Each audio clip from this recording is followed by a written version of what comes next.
से मेहनत नहीं की, ये भी कहा जा रहा है। बाबूलाल ये भी कहा जा रहा है। देखिए, अब हार है तो बहाने भी ढूंढे। हाँ। हार है तो उसके बहाने भी ढूंढे जा रहे हैं। और वसुंधरा राजे, लगता ये कि ये चुनाव अंदर खाने, जिस तरह की भीतरघात इसमें हुई है, ये चुनाव वसुंधरा राजे बनाम भाजपा का हो गया। वहां स्थानीय स्तर पर जो नेता टिकट की दावेदारी कर रहे थे, उनको लगा कि मैं ज्यादा अच्छा उपयुक्त उम्मीदवार हो सकता हूं, अगर मेरी दावेदारी को खारिज कर दिया गया तो मैं इस चुनाव में क्यों लड़ूं, क्योंकि मोरपाल सुमन से ज्यादा बेहतर तो मैं उम्मीदवार हो सकता हूं। तो ये जो बात चली अंदर खाने, जवाहर सिंह बेगम कह रहे थे कि भाई मजबूती से काम किया, बीजेपी ने, कार्यकर्ताओं ने मजबूती से काम किया। अगर आपने मजबूती से इतना ही काम किया होता तो आपको एक निर्दलीय उम्मीदवार जितने वोट ना मिलते। जो सारे दाव उल्टे पड़ गए यहाँ पर। बीजेपी ने जो रणनीति बनाई वो सिरे नहीं चढ़ पाई, और बीजेपी का जो प्रचार था वो दिखावे में ज्यादा था। अंदर खाने, अंडर करंट जो चल रहा था उसको पार्टी महसूस ही नहीं कर पाई। उसके जो कार्यकर्ता थे वो ज्यादा बाहर से आए हुए थे, तो वो ग्राउंड की स्थिति को भांप ही नहीं पाए कि भीतर क्या खिचड़ी पक रही है। अगर वो तमाम चीजों को भांप लेते तो वक्त रहते उन दिक्कतों से, उन चुनौतियों से पार पाया जा सकता था। लेकिन बाहर के नेताओं पर ज्यादा भरोसा किया गया, स्थानीय कार्यकर्ताओं को कम तवज्जो दी गई। अच्छा, जो बार बार प्रचार में नजर आ रहा था बाबूलाल, एक बात नजर आ रही थी, बीजेपी बार बार ही बोल रही थी प्रमोद जैन भाया भ्रष्टाचारी, भाया रे भाया खूब खाया। लेकिन आप किसी आधार पर तो बात की, ठीक है उनके खिलाफ मामला चल रहा है, उस मामले में जो कोर्ट तय करेगी वो हो जाएगा। आप अगर प्रमोद जैन भाई इतने ही भ्रष्टाचारी थे तो आपने क्या एक्शन लिया? 2 साल हो गए आपकी सरकार को आए हुए, आपने क्या किया? आपसे सड़कों पर बात करते हैं, आपसे चुनाव के वक्त पर बात की आपने उस इलाके के लिए आपके कैंडिडेट ने क्या किया?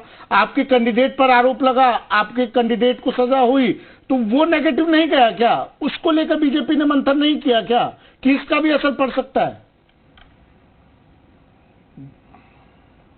जी, एक बात और है इस चुनाव में जो आपने सवाल पूछा है। कंवरलाल मीणा ने इस इलाके को मनोर थाना से आकर के ठीक से संभाला नहीं। जब तक वो विधायक रहे, स्थानीय कार्यकर्ताओं को उन्होंने बहुत नाराज किया। ये नाराजगी थी वहां बीजेपी के कार्यकर्ताओं में, नेताओं में। वो ये कह रहे थे कि हमारे ऊपर झालावाड़ जिले से लाकर के एक नेता थोप दिया गया, हमने उसको चुनाव भी जिता दिया, लेकिन उसने यहाँ के कार्यकर्ताओं का सम्मान नहीं किया। पिछली बार जब प्रभुलाल सैनी को यहाँ से टोंक जिले से ले जा करके और अंता में चुनाव लड़ाया गया था, तो प्रभुलाल सैनी उस इलाके में सक्रिय नहीं रहे थे, लेकिन 2018 में वसुंधरा राजे ने उनको फिर से चुनाव लड़ाया, तो वो 40,000 वोटों से चुनाव वहां से हारे थे।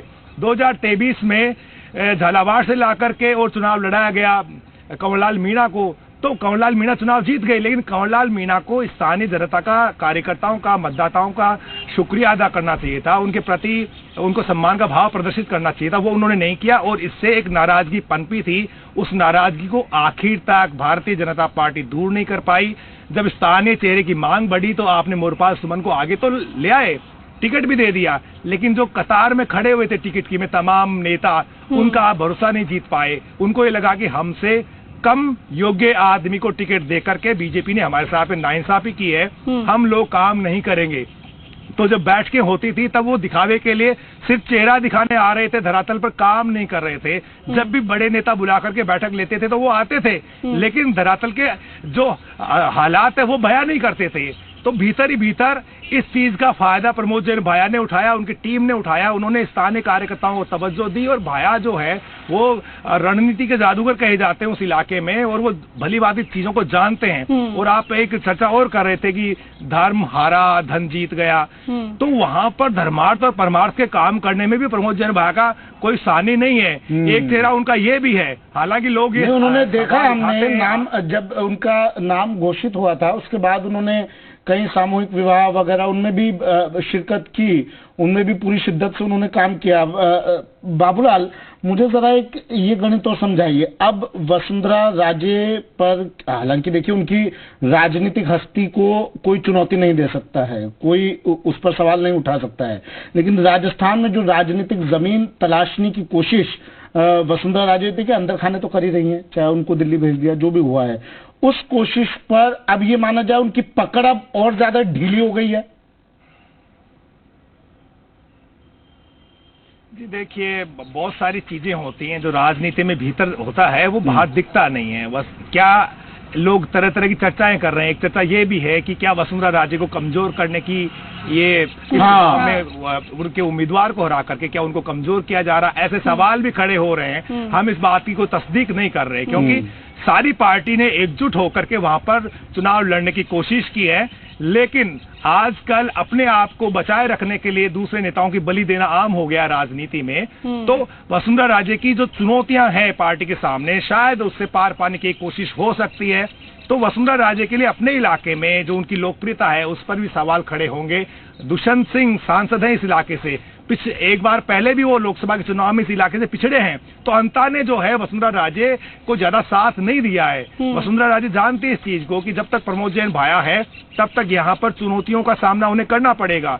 तो वहाँ के स्थानीय कार्यकर्ताओं को हमेशा साथ लेकर के और इस चुनौती से पार पाती रही है, क्योंकि जब वो अंता में कभी माइनस होती कभी प्लस हो जाती है लोकसभा के चुनाव में, उनके बेटे भी, तो उसकी भरपाई 12 से कर लेती हैं, छिपा बड़ों से कर लेती हैं, इसके अलावा किशनगंज शाहबाद का इलाका वहां से कर लेती हैं। और बम्पर जो जीत है यानी कि बड़े अंतर से उनके बेटे झालावाड़ से लीड लेकर के आते हैं, इसलिए अंता की का मार्जिन मायने नहीं रखता। आखिर में दुष्यंत बहुत अच्छे वोट से जीत भी जाते हैं, लेकिन अंता के इस उपचुनाव के नतीजों के बाद में सवाल तो खड़े होंगे कि आखिर कहां पर कमियां रही, पार्टी हार के कारणों का विश्लेषण भी करेगी और जल्द उन कारणों को जानने की कोशिश भी करेगी। लेकिन बुरी जरा समझाने की कोशिश कीजिए, शुरू से लेकर और अब तक हमने देखा कि प्रत्याशी के नाम पर मंथन करना हो, प्रत्याशी के नाम का चयन करना हो, लिस्ट आनी हो, हर चीज हर जगह वसुंधरा राजे दुष्यंत, वसुंधरा राजे दुष्यंत, वसुंधरा राजे दुष्यंत। और अब हार, क्या हार का ठीकरा भी वसुंधरा राजे दुष्यंत, और उसका असर क्या नजर आएगा? क्या ये कोई स्ट्रेटजी का ही हिस्सा था क्या?